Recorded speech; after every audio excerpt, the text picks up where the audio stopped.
Mansion Stories। यह कहानी 1925 में हुई एक सच्ची घटना पे आधारित है। एक सुबह एंड्रिया नाम की एक औरत को खबर मिली कि उसके पिता के घर से गोली चलने की आवाज आई है। एंड्रिया और उसके पति जॉर्ज को ये खबर सुन के विश्वास ही नहीं हो रहा था। खबर मिलते ही वो दोनों उसके पिता के घर के लिए निकल गए। उसका पिता एक बहुत बड़े गवर्नमेंट मेंशन में रहते थे। वो मेंशन दूसरे शहर में था, तो वहाँ जाते जाते उन्हें शाम हो गई थी। जब वो वापस पहुंचे तो उन्होंने देखा कि उस मेंशन के बाहर पुलिस इकट्ठा है और कोई उस घर के अंदर नहीं जा रहा था। पुलिस एंड्रिया और उसके पति जॉर्ज को भी अंदर नहीं जाने दे रही थी। पुलिस के मुताबिक उस घर में एक भूत था जो सालों बाद आजाद हो गया था। जब एंड्रिया ने पूरी बात पूछी तो उसे पता लगा कि कई साल पहले 1865 में उस घर में 18 साल का लड़का रहता था। वो एक लड़की से बहुत प्यार करता था, लेकिन उस लड़की ने उसके प्यार को ठुकरा दिया की वजह से उसने खुद को गोली मारकर अपनी जान दे दी। तब से उसका भूत उसी मेंशन में भटकने लगा। उसके बाद उस घर में रहने वाले सभी लोग की अजीब गरीब मौत होने लगी। बहुत मुश्किल से उस लड़की की आत्मा को एक प्रीस्ट की मदद से एक कमरे में बंद कर दिया गया और उस कमरे को हमेशा के लिए लॉक कर दिया गया। लेकिन एंड्रिया के पिता, जिन्होंने हाल ही में उसको खरीदा था, इन सब बातों को नहीं मानते थे और उन्होंने उस घर को रेनोवेट कराने के चक्कर में उस कमरे का लॉक तोड़वाकर उसे खुलवा दिया और उस लड़के की भयानक आत्मा को आजाद कर दिया।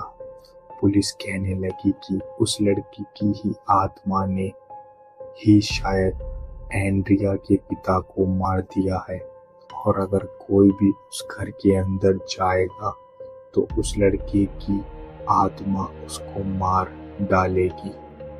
पुलिस की ऐसी अंधविश्वासी बातों को सुनते ही एंड्रिया और जॉर्ज दोनों ही बहुत गुस्से में आ गए और उन्होंने खुद अंदर जाने का फैसला किया।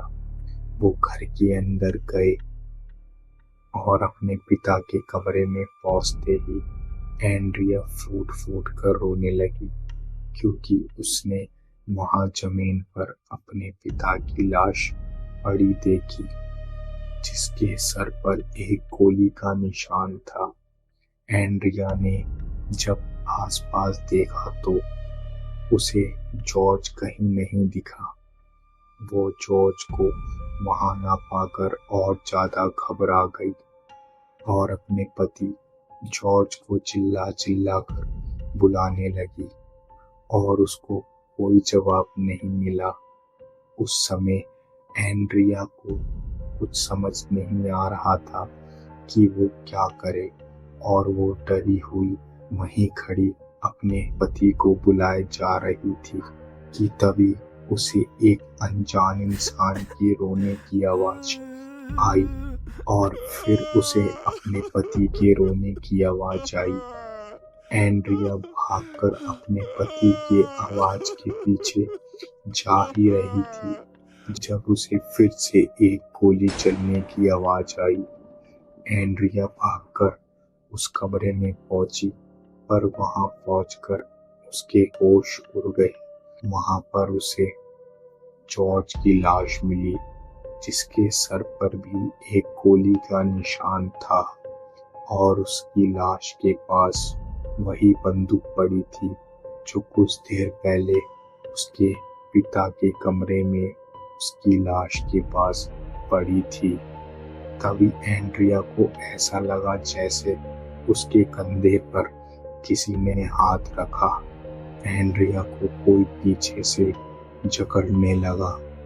तब उसने गर्दन मोड़कर देखने की कोशिश की तो वहां उसे 18 साल का लड़का दिखाई दिया, जिसके सर पर ठीक उसके पिता और पति की तरह एक गोली का निशान था। लेकिन जैसे ही एंड्रिया ने उसे देखा, वो लड़का एंड्रिया की आंखों के सामने हवा में गायब हो गया। इतना सब होने के बाद भी किसी तरह हिम्मत करके एंड्रिया एक एक करके अपने पति और पिता की लाश को घर से बाहर लेकर आई और उस दिन के बाद से एकदम शांत हो गई। यहाँ तक कि अपने पिता और जॉर्ज के फ्यूनरल के दिन भी उसने जॉर्ज के पेरेंट्स की किसी भी बात का कोई जवाब नहीं दिया और ना ही अपने भाई का। वो सदमे में जा चुकी थी।